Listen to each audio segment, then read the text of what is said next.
Hello to everyone, welcome to Rajitha's current life. ఈ video అంతా కూడా 3 డేస్ సంక్రాంతి ఫుల్ వ్లాగ్ అనమాట. 3 డేస్ది. సో ఇలా భోగి మంటలు అయితే వేశారు. భోగి రోజు పొద్దున పూట 4 నుండి 5 మధ్యలో వేశారనమాట భోగి మంటలు. అందరం అక్కడే ఉన్నాము. సో తర్వాత భోగి రోజు ఈవినింగ్ ఇలా ఫోటోషూట్ కోసమని వెనకాల అత్తయ్య వాళ్ళ చుట్టూ పొలాలు, తోటలే ఉంటాయి అన్నమాట. సో అటువైపు అయితే వెళ్ళామన్నమాట. పోయినసారి నేను వచ్చినప్పుడు వరి పొలం ఉంది, ఈసారి మినప పొలం, మినుములు అనమాట. మినుములు పొలం వేశారు.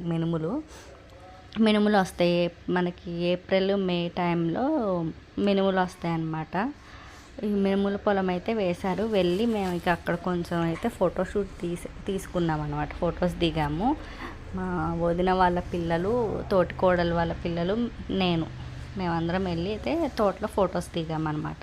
సో సంక్రాంతి రోజు ఇలా ముగ్గులు అయితే వేసాం, రంగులేసి. ముగ్గు అయితే చాలా బాగా కుదిరింది, చాలా చక్కగా కనపడుతుంది అన్నమాట రంగులతో. సో ఇలా సంక్రాంతి రోజు అయితే క్రాప్స్ తీసుకొచ్చారు. నాకు అసలు ఇదే క్రాప్స్ ఫస్ట్ టైం తింటాను నేను. అదంతా క్లీనింగ్ అత్తయ్య చేశారనమాట. క్లీనింగ్ చేయాలంటే కొంచెం ఎక్స్పీరియన్స్ అయితే బాగానే ఉండాలి, ఎందుకంటే వాటి కాళ్ళతో కుచ్చుతూ ఉంటాయి, అది కొంచెం డేంజర్ అనమాట.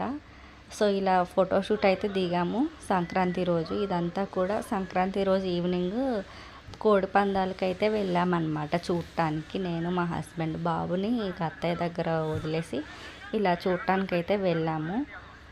కోడి బలంగా ఉండడానికి వాటికి జీడిపప్పులు, బాదం పప్పులు, పిస్తా పప్పులు వీటితో పెంచుతారు. ఎవరి కోడి గెలుస్తుందో వాళ్ళకే ఓడిపోయిన కోడి కూడా వాళ్ళకే ఇస్తారనమాట. సో నెక్స్ట్ డే కనుమ రోజు ఇలా చికెన్ బిర్యానీ అయితే వదిన చేస్తున్నారు. వదిన వంట అయితే చాలా బాగా చేస్తారు. సో చికెన్ బిర్యానీకి కావాల్సింది మ్యారినేషన్ అంతా చేస్తున్నారనమాట వదిన. మొత్తం కారము, మసాలాలు అన్నీ, పచ్చిమిర్చి అన్నీ వేసి మ్యారినేట్ చేసి పక్కకు ఉంచారు. ఇదేమో చికెన్ ఫ్రైకి ముందే మొత్తం మ్యారినేట్ చేసుకొని అందులో కొంచెం ఎప్పుడో ఒకసారి ఫుడ్ కలర్ వేసుకుంటే హెల్త్కి పెద్దగా ప్రాబ్లం అయితే ఉండదు. కొంచెం ఒక 2 to 3 స్పూన్స్ మనకి కార్న్ ఫ్లోర్ కూడా వేసారనమాట క్రిస్పీనెస్ కోసము. అందులో కొంచెం ఫుడ్ కలర్ యాడ్ చేశారు లైట్గా. సో టేస్ట్ అయితే చాలా బాగుంది.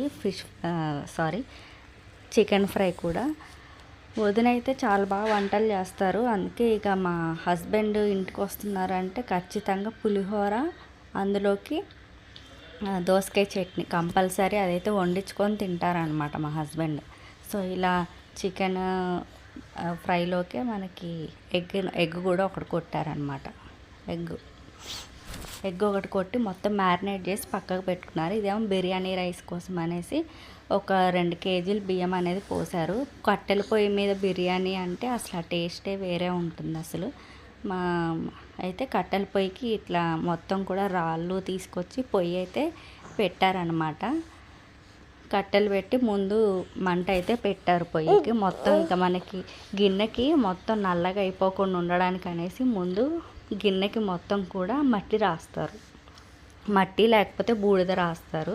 మొత్తం అంతా కంప్లీట్ అయిన తర్వాత బిర్యానీ అయితే ఇలా చాలా సూపర్గా వచ్చింది. మా వదిన అయితే చాలా బాగా చేస్తారు. సో ఇది సంక్రాంతి వ్లాగ్ మాత్రం మీకు నచ్చినట్లయితే like and subscribe to my channel. Thank you so much for watching.